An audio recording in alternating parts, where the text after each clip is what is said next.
Kita-Kita FM, Suara Rakyat Malaysia. Di sini kita bukan sekadar menyampaikan cerita, kita menganalisis, menilai, dan mengupas isu yang membentuk masa depan rakyat.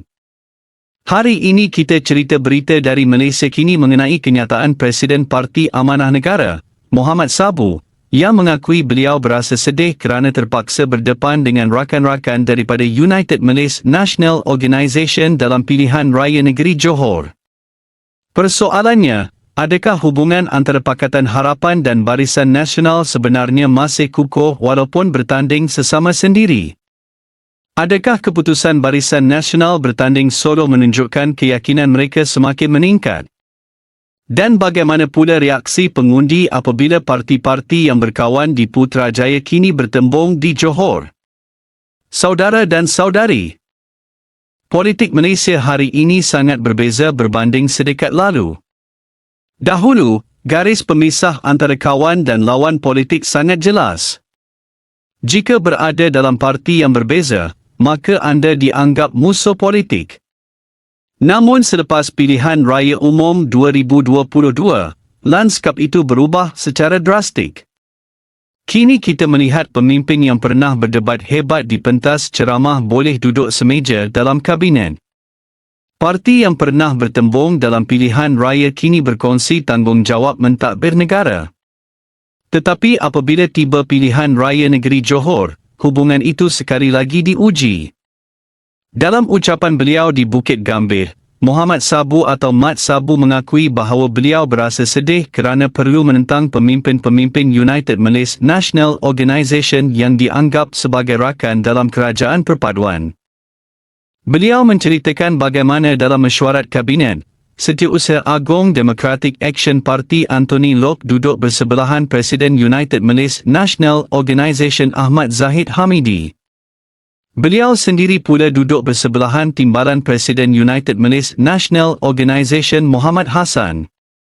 Mereka bergurau, berbincang dan bekerjasama dalam urusan pentadbiran negara. Namun apabila pilihan raya tiba, mereka perlu turun ke gelanggang sebagai lawan. Kenyataan itu sebenarnya menggambarkan realiti politik Malaysia hari ini. Hubungan politik tidak lagi hitam putih. Seseorang boleh menjadi rakan dalam kerajaan pusat tetapi menjadi pencabar dalam pilihan raya negeri. Persoalannya, mengapa perkara ini berlaku? Jawapannya terletak pada kedudukan politik Johor sendiri. Johor merupakan negeri yang mempunyai sejarah panjang sebagai kubu kuat United Malays National Organisation dan Barisan Nasional. Negeri ini sering dianggap sebagai antara benteng politik paling penting bagi Barisan Nasional. Dalam pilihan raya negeri Johor 2022, Barisan Nasional memenangi 40 daripada 56 kerusi Dewan Undangan Negeri. Kemenangan itu bukan sekadar kemenangan biasa. Ia memberikan majoriti 2/3 yang membolehkan mereka membentuk kerajaan negeri tanpa memerlukan sokongan daripada Pakatan Harapan. Atas sebab itu, apabila Menteri Besar Johor On Hafiz Ghazi mengumumkan bahawa Barisan Nasional akan bertanding secara solo di kesemua 56 kerusi, ramai pemerhati politik tidak terkejut. Dari sudut strategi, Barisan Nasional melihat mereka mempunyai kekuatan yang cukup besar untuk berdiri sendiri. Mereka mahu menguji sejauh mana sokongan rakyat Johor masih bersama mereka. Mereka juga mahu membuktikan bahawa kemenangan besar pada tahun 2022 bukan sekadar kebetulan. Bagi Pakatan Harapan pula, cabarannya jauh lebih besar. Mereka perlu membuktikan bahawa walaupun menjadi sebahagian daripada kerajaan perpaduan, mereka masih mempunyai identiti dan kekuatan tersendiri. Mereka perlu meyakinkan pengundi bahawa mereka bukan sekadar rakan junior dalam kerajaan pusat tetapi mempunyai agenda dan visi tersendiri untuk Johor. Inilah sebabnya mengapa kenyataan Mat Sabu menarik perhatian ramai. Beliau tidak menyerang United Malays National Organisation secara keras. Beliau tidak menggunakan bahasa yang kasar. Sebaliknya beliau memilih untuk menggambarkan pertandingan ini sebagai satu proses demokrasi yang perlu diterima oleh semua pihak.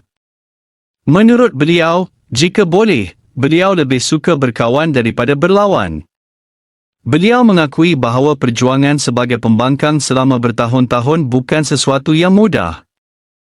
Beliau mengingatkan bahawa Pakatan Harapan telah melalui perjalanan politik yang panjang sebelum akhirnya berjaya membentuk kerajaan di Putrajaya. Atas sebab itu, beliau tidak mahu melihat gabungan tersebut kembali menjadi pembangkang. Beliau mahu Pakatan Harapan terus kekal dalam kerajaan dan mempertahankan Putrajaya pada pilihan raya umum akan datang. Kenyataan ini sebenarnya memberikan gambaran jelas mengenai strategi jangka panjang Pakatan Harapan. Pilihan raya negeri Johor bukan sekadar mengenai 56 kerusi Dewan Undangan Negeri. Ia juga menjadi medan untuk mengukur sentimen rakyat terhadap kerajaan perpaduan. Jika prestasi Pakatan Harapan meningkat, mereka boleh mendakwa bahawa sokongan rakyat terhadap kerajaan perpaduan masih kukuh. Jika prestasi mereka merosot, lawan politik akan menggunakan keputusan itu sebagai petunjuk bahawa rakyat semakin menjauh. Satu lagi perkara yang menarik ialah apabila Mat Sabu menegaskan bahawa demokrasi negara tidak boleh diubah semata-mata untuk memenuhi kepentingan individu atau parti tertentu. Beliau menegaskan bahawa pertandingan politik perlu berlaku secara sihat. Menurut beliau, parti-parti politik perlu diberi ruang untuk bersaing bagi mendapatkan mandat rakyat. Pandangan ini penting kerana ada pihak yang beranggapan bahawa parti-parti dalam kerajaan perpaduan sepatutnya tidak bertanding sesama sendiri. Namun dalam sistem demokrasi, pertandingan tetap perlu berlaku. Pengundi perlu diberi pilihan. Rakyat perlu menentukan sendiri siapa yang mereka mahu sebagai wakil dan kerajaan. Dalam konteks ini, Johor menjadi medan yang sangat menarik untuk diperhatikan. Barisan Nasional mahu mempertahankan dominasi mereka. Pakatan Harapan mahu meningkatkan pengaruh mereka. Parti Bersama Malaysia pula sedang cuba mencipta kejutan. Perikatan Nasional juga tidak mahu ketinggalan. Ini bermakna pertandingan di Johor bakal menjadi antara yang paling sengit dalam sejarah politik negeri tersebut. Mat Sabu turut menyentuh isu pembahagian kerusi dalam Pakatan Harapan. Beliau mengakui bahawa rundingan bukan sesuatu yang mudah. Setiap parti mempunyai aspirasi sendiri. Parti Keadilan Rakyat mempunyai kawasan sasaran mereka. Democratic Action Party mempunyai kawasan tradisi mereka. Parti Amanah Negara pula mahu memastikan mereka terus relevan dalam gabungan. Namun akhirnya semua pihak berjaya mencapai persefahaman. Inilah ujian sebenar sesebuah gabungan politik. Mudah untuk bercakap mengenai perpaduan. Tetapi lebih sukar untuk menerima keputusan apabila sesuatu kerusi diberikan kepada parti lain. Sebab itu Mat Sabu mengingatkan bahawa semua calon perlu dibantu tanpa mengira parti yang mereka wakili. Jika semangat ini berjaya diterjemahkan di peringkat akar umbi, Pakatan Harapan berpeluang memberikan cabaran yang lebih kuat kepada Barisan Nasional. Jika tidak, masalah dalaman boleh memberi kesan kepada prestasi mereka. Bagi Barisan Nasional pula, walaupun mereka berada dalam kedudukan yang selesa, mereka juga tidak boleh terlalu yakin. Politik sentiasa berubah. Pengundi muda semakin ramai. Media sosial memainkan peranan yang semakin besar. Isu kos sara hidup, peluang pekerjaan, pembangunan ekonomi dan kualiti perkhidmatan kerajaan akan mempengaruhi keputusan pengundi.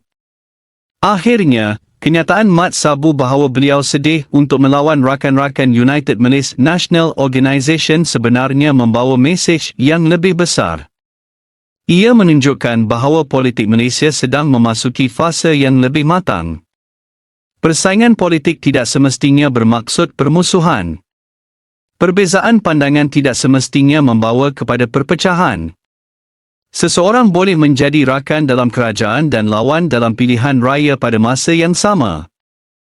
Persoalan yang tinggal sekarang ialah sama ada pengundi Johor akan mengekalkan dominasi Barisan Nasional atau memberikan lebih banyak ruang kepada Pakatan Harapan.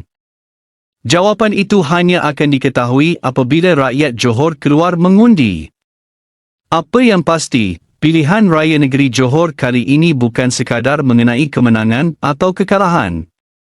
Ia juga menjadi ujian kepada masa depan kerajaan perpaduan, hubungan antara Pakatan Harapan dan Barisan Nasional serta hala tuju politik negara menjelang pilihan raya umum akan datang. Apa pandangan anda? Adakah anda bersetuju dengan kenyataan Mat Sabu bahawa pertandingan politik boleh berlaku tanpa permusuhan? Atau anda merasakan parti-parti yang berada dalam kerajaan pusat sepatutnya bekerjasama juga di peringkat negeri?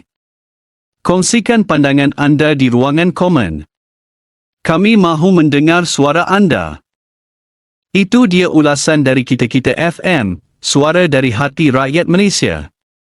Jangan lupa kita bukan sekadar mendengar, kita menganalisis, menilai, dan bertindak. Jumpa lagi dalam segmen seterusnya. Terima kasih.